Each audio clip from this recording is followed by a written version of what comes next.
May binigay na payo si San Miguel Beermen Center Junmar Fajardo para sa pinakabagong big man ng Converge Fiber Xers na si Justin Baltazar.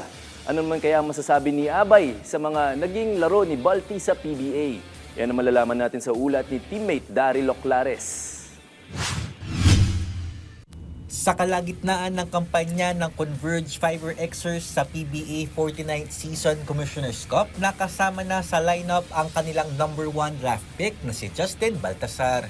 Unang sumalang ang 6'9" big man noong Disyembre kontra sa Northport Batanguer kung saan siya nakapagtala ng 5 points, 4 rebounds, 3 assists at 1 steal.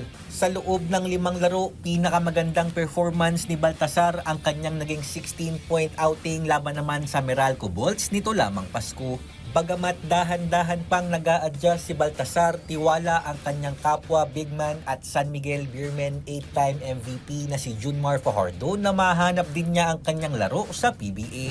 Maayos naman yung maganda naman yung nilalaro niya. Maganda yung nilalaro nila as a team.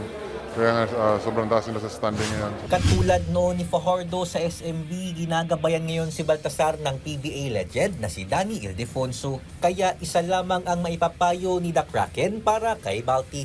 Practice na mabuti, tapos makinig lang sa mga coach niya, makinig lang siya kay Kuya D.I. Hindi siya maliligaw ng landas doon. Practice lang, yun lang naman eh. Mas may coachable lang lagi.